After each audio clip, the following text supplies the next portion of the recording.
If your child is facing a liver transplant, please contact the Children's Organ Transplant Association, or CODA. The team at CODA looks forward to learning more about your family's journey and its financial impact. CODA can help you. CODA works one-on-one with biliary atresia families to lessen the financial burden of a liver transplant, and their guidance and support is provided at absolutely no cost. CODA wants you to focus on your child's journey and not on how to pay for it now or well into the future. This is why CODA is the trusted leader in supporting families. For a lifetime, CODA is also a proud Bear partner. Call CODA today at 800-366-2682 or go to codaGetStarted.org to learn why CODA is the partner you need and how they can help you.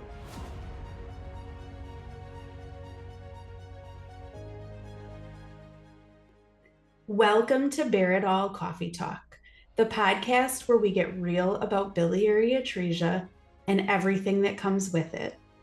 I'm your host, Stephanie Scrady, Vice President of Bear.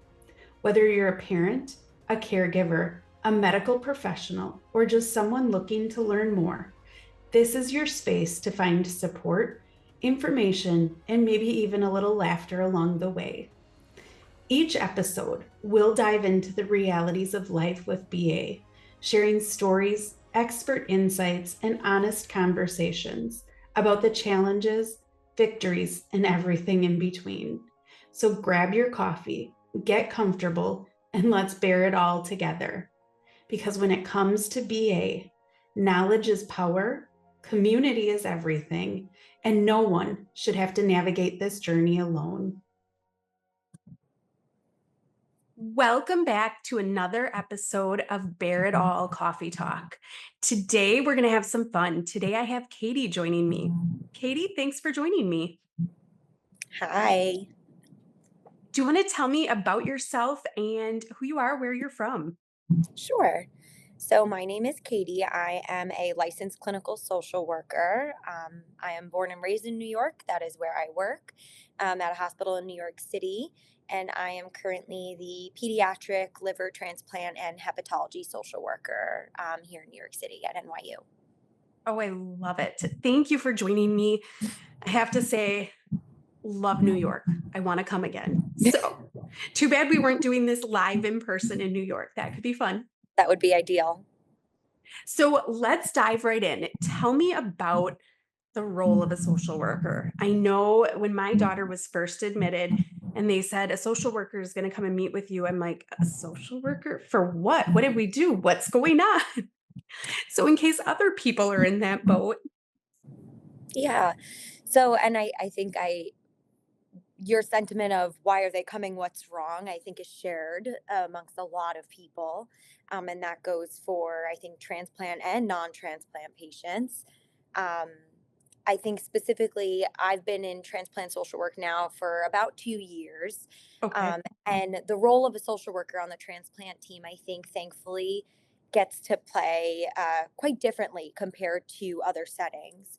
Our role, I'd like to say we wear a lot of different hats, but first and foremost is like we are here to support our patients and their families. Um, I always preface when I meet patients and families for the first time, like you did nothing wrong. I meet with all of our patients and families, and it's solely so that we can get to know you, get to know your child, so that we can help you through this. I think it's unfortunate and sad that the stigma is, this is the person who takes my child away, or something is wrong, or Yes. something is wrong with me. um, Yes. and I think I know I try really hard as well as my colleagues do to really kind of debunk that. That's not what we're here for, and we want to be viewed way more positively as a very strong support for the child and the family more than anything else. You guys are an amazing resource. I know our original social worker, when our daughter was transplanted, we fell in love with her. And the resources that she provided, there were things that we didn't even know that she brought up. And it was one less thing we had to think about. Exactly. And I think that is I know for me personally, so I can meet patients, in the outpatient setting. They're coming in for a scheduled evaluation, but I can also meet patients that are admitted and they just found out that something is wrong with their liver, or they just found out they may need a transplant. And those are two very different settings, right? You are meeting a Yes. family at two totally different places. But I think what I always say, specifically at time of hospitalization, is you have enough on your plate as a parent and we need you present for your child. Let whatever I can take off your plate, I am going Yes. to do. And I think that we always say to we take care of the whole family. And if we didn't, we couldn't do our jobs. We need you to be okay. We need you to be there for your child, and like let us be there for you. Yes. So even just taking like minuscule things off the plate, where's the nearest post office? Like truly just, especially in New York City, which I think can be really overwhelming for some families who are from Definitely. here. Um, the, the simple everyday things I think is what people don't think about. And then when you're in it and you take that away from the parent and say, just give it to me, let me do it for you, they're like, Yes. wow, I didn't realize how much stress that took off my shoulders. I didn't realize the incredible resource a social worker would be and the incredible resources you would provide. And I think saying that you are there for the whole family is huge. Our social worker got to know myself, my husband, and our non transplant kids, which Mhm. was so huge. Oh, yeah. And I think that for me personally is my absolute favorite part about transplant social work.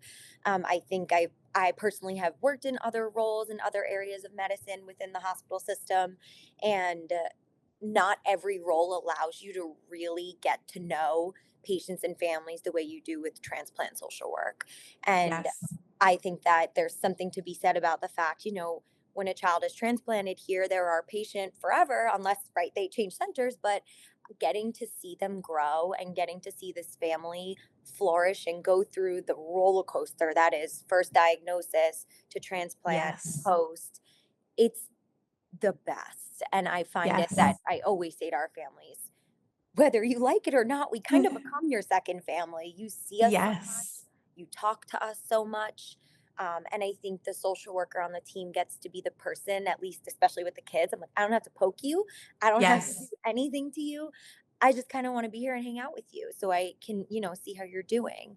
And so I think we get an in that sometimes, the other people on the team that do have to, go in and press on their belly and take their blood work and do these things. We don't have to do that stuff, thankfully. You get the fun side of it. And it's because of social workers, our kids love going to Chicago because Mhm. the social workers made it so fun that it's if we aren't taking everyone, it's almost a battle of well, who gets to go because Yeah, it's so fun there. It's not a medical visit. It's this fun. We need to go see our family in Chicago.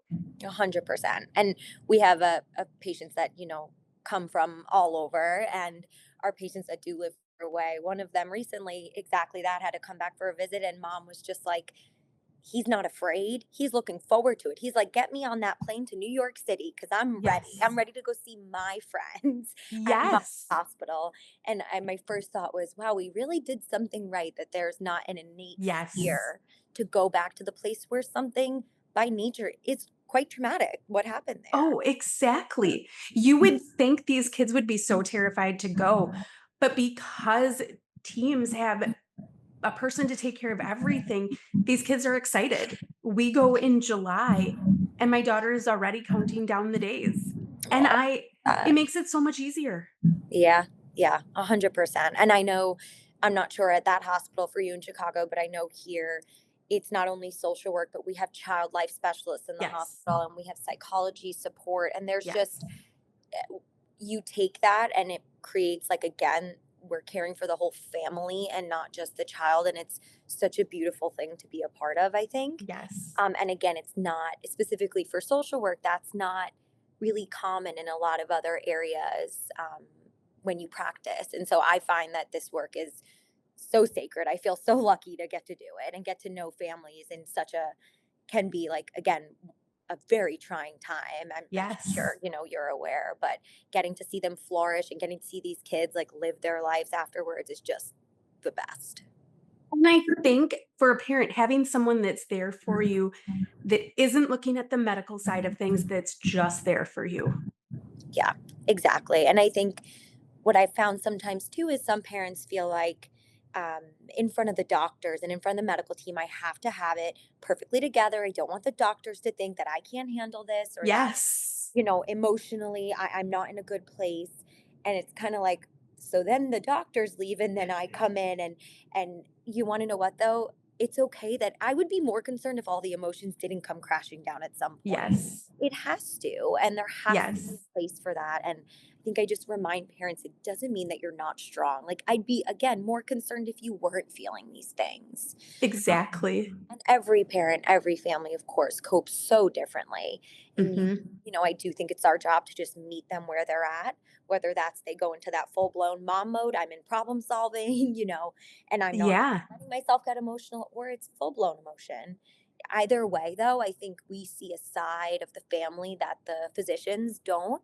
I But would agree. I think it's that's our purpose. That's why they need us Yes. there.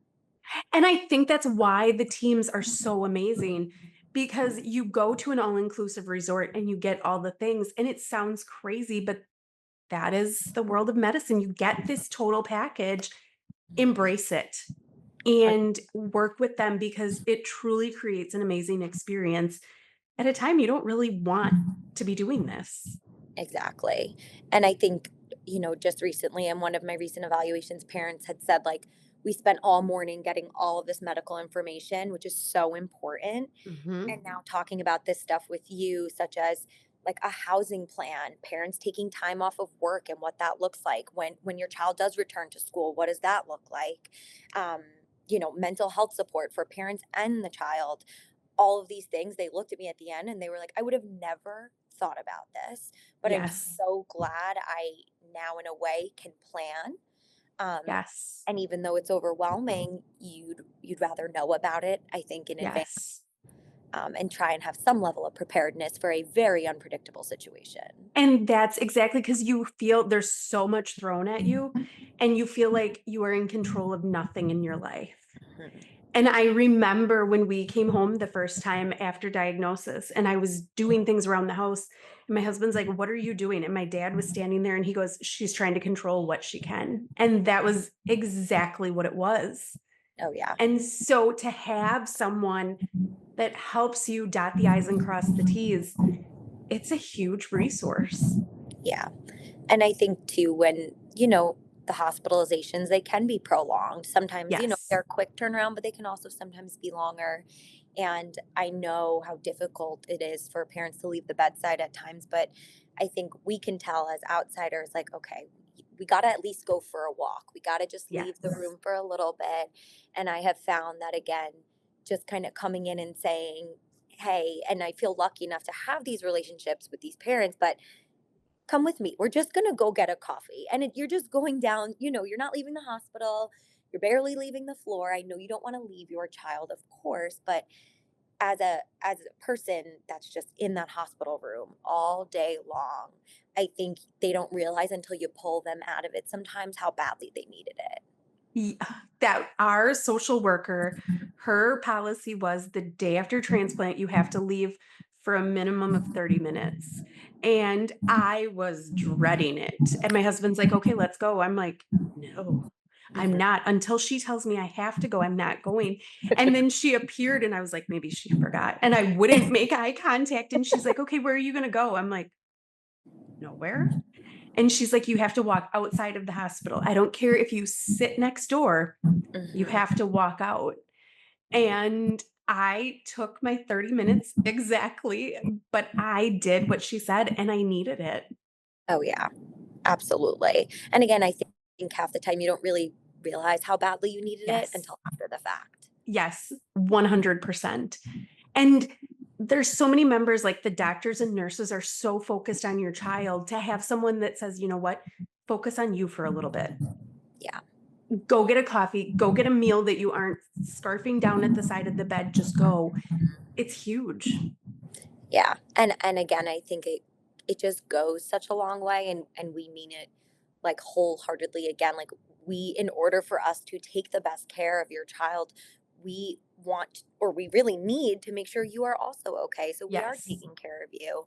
And I think it's the beautiful part about pediatric social work and also pediatric transplant social work, though, that is the model. No ifs, ands, or buts of like family centered care. And so Yes.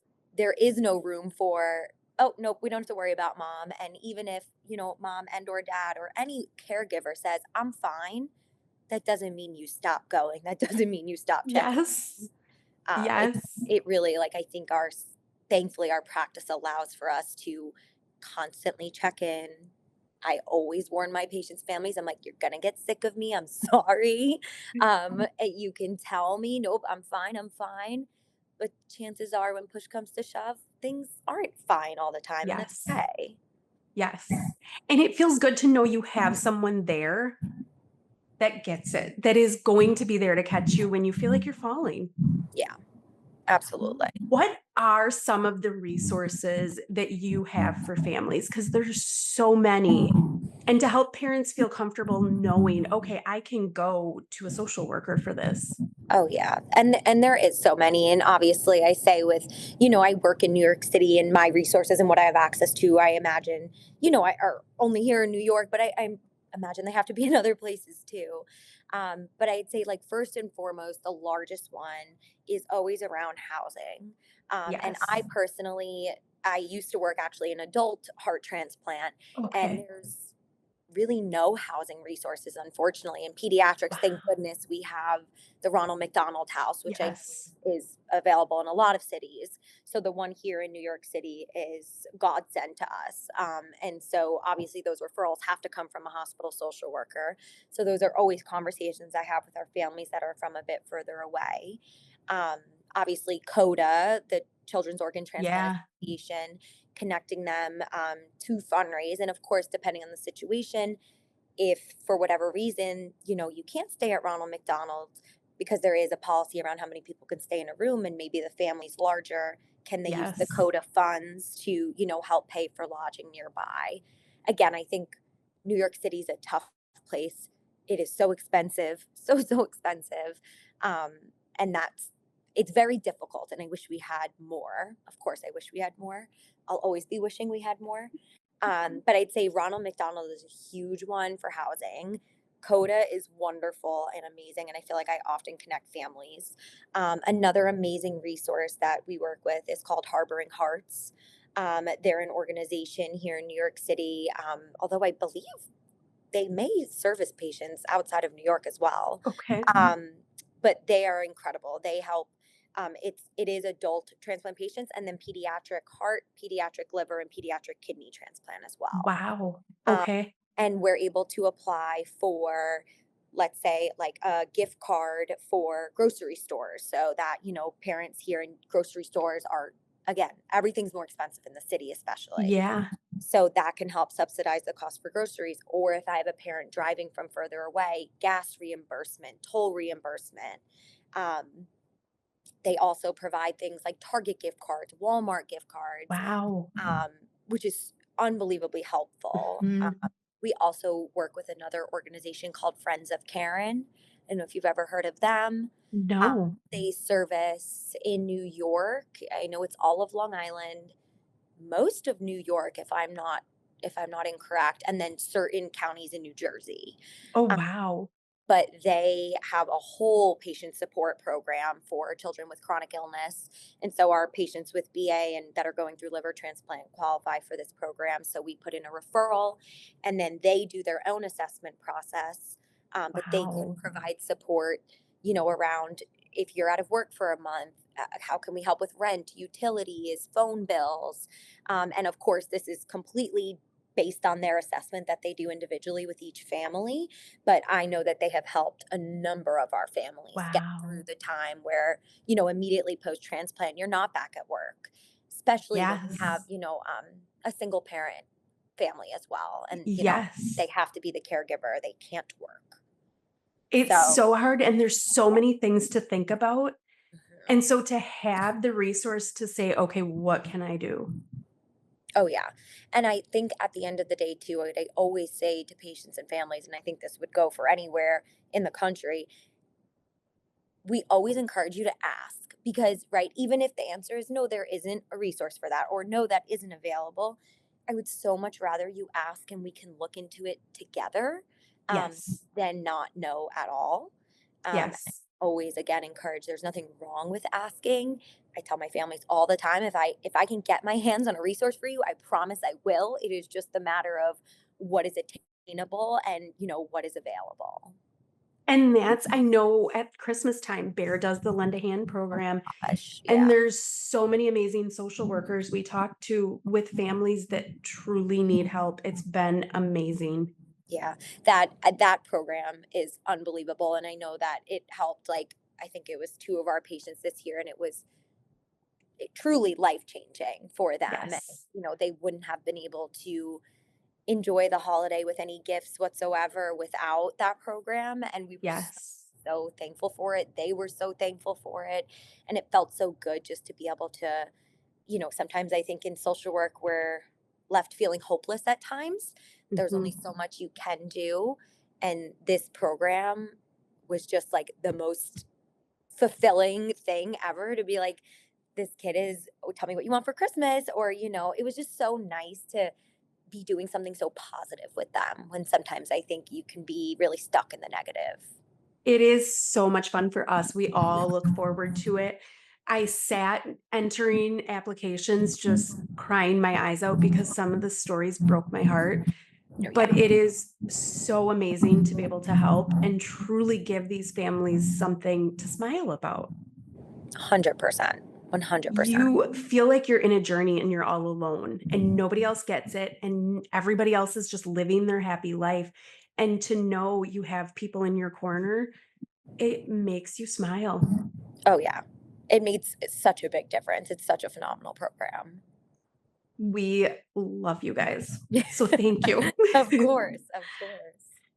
I think this is an awesome look at what social workers do. And that's the biggest thing. We don't want patients to be afraid, No. families to be afraid. If you hear social work is coming in, don't panic. It's a good thing. Yeah. And I think the other thing too, I say all the time is like, we are an embedded part of this team.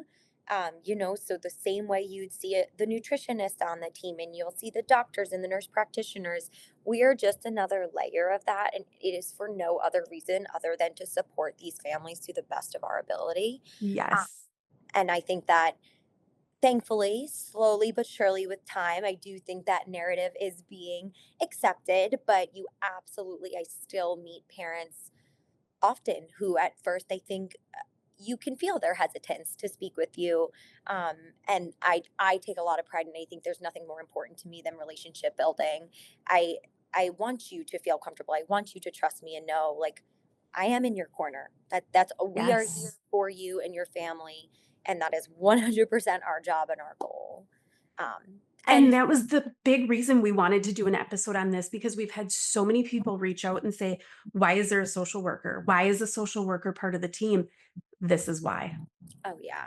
And I again, anyone going through the process knows like we usually meet you during your evaluation process. I know sometimes for me, because of the way my role is structured, I'll meet a child and a family when they've just been diagnosed with biliary atresia and they're not ready for transplant yet per se, or maybe Mhm. they never need a transplant, but regardless, I may meet you then and then watch you go Yes. through this whole journey.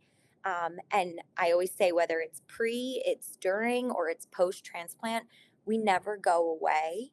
And that sounds kind of daunting, but I say it in a sense of like, you will always have us as a resource. Yes. And whether that's just a phone call to be like, I don't know what to do, or it's a phone call to say, can you help connect me to X, Y, and Z? I think we are a catch all. And I take a Yes. lot of pride in that, to be honest. I also think sometimes we're the most approachable ones, um, Yes. which helps. So I'm always happy, like, bridge if there's any communication with the team. Um, Not to say our team isn't absolutely amazing, but I think just from a communication perspective, Yes. I totally agree. yeah. So yeah, Yes. You I guys, say a little bit of everything. and that's so awesome because you're in a place where you feel like, I can't handle all the things. What am I going to do about this? What am I going to do about that? Even if you're just a sounding board to talk someone through something, you're there.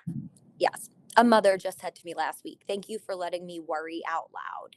And I was, Yes. wow, that is pretty profound. That is perfect. Because Yes. I walked away being like, oh my gosh, my heart is in half because there's nothing I can do. And then, Yes.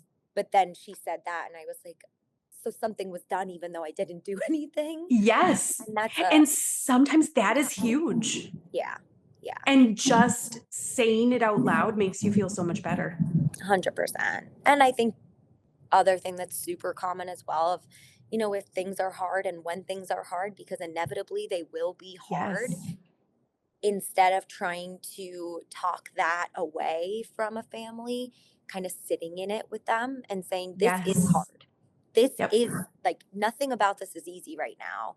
Instead of trying to, say this, you're so strong, but you've got this, you've got this. Like they hear it enough because it is true. Yep. Of course they're strong. Of course they've got it. But Yes. sometimes they don't want to be told that anymore. Yes. It You just get wants sick of hearing it. oh, I'm sure. I'm sure. When I met a teenage patient, she was like, I know I'm strong. I'm like, yeah, you do know that. She's like, so it's so nice to not have to be reminded of that because Yes. I'm just frustrated and it's okay to be frustrated. Exactly. I know when our daughter was transplanted the next day, the little girl next door was coming off life support. And while it wasn't our child and we didn't know that family, it was so hard. And the social worker came in and she's like, there's a lot of feelings. And it wasn't just for our family, it was all the other families. It was the doctors, the nurses, and the social worker brought everyone together and was there for everyone. It was incredible. Oh yeah. And it's very difficult, I think, when you're especially when you're in the hospital setting, like, if you're in a shared room, it's very hard to shield what's going on around Yes. you. And of course, it's going to bring up feelings. Yes. Because you realize that could be us at any point in time. Yeah, It's exactly. the face of reality. And if it wasn't for the social worker, getting out of that would have been hard. 100%. 100%. And again, and I'm sure I missed things because the list of what we do goes on and on. But I think the biggest piece of advice I can ever give is like, just ask us, and like, I think I can only speak for myself, but what's so important to me is making myself approachable, available. And I encourage my families always, like, I am always a phone call away, and there's no such thing as a silly question. Because again, if there is a will, there is a way, and we will figure something Exactly. out. We will never, I just always say, we will never leave you hanging because we won't. I don't think that I that, love it. I don't think that anyone could work that way, and specifically in transplant social work. I love it. You guys are phenomenal. It takes a special person to be in transplant social work because you guys are incredible. So thank you for what you do. Oh yes, when I mean it wholeheartedly, it is like the best and most rewarding job I've ever had. I absolutely love it. Good, because I hope you know the impact you have is incredible. I think I'm learning more and more with time and watching these kids, hit their year mark post transplant and start kindergarten and do these things. It just leaves you in awe because I'm like, that wasn't the same kid I met a year ago. Yeah. Um, and it's so amazing to see. So amazing to see. And that they're excited to like show you and tell you, Yes. it's like, oh, I'm glad you remember me in not a negative way. Exactly. Yes, our daughter has to bring gifts for each member of the team because Oh, she's I like, love that. "Mom, they're family." I'm like, "Yes, they are." I absolutely love it. Yes, the bracelets that we get made for us, Yes. keep them forever. It's on my badge forever. It's never going anywhere. Yeah. Oh, I love it. I cannot thank you enough for joining me today. I hope this episode gives people peace of mind not to be afraid when they hear social workers and to truly embrace it because they're going to connect with amazing people. Yeah, I agree. I hope for that too as well. Well, please come back anytime, Katie. This has been incredible, and I can't thank you enough. Thank you so much for having me. That's a wrap on this episode of Bear It All Coffee Talk. Thank you for joining us in this conversation about biliary atresia.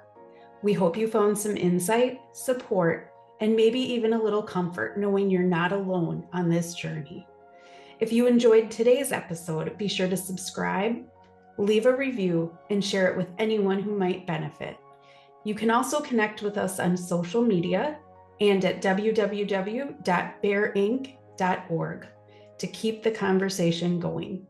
Until next time, keep advocating, keep learning, and most importantly, keep showing up. We're in this together. See you soon.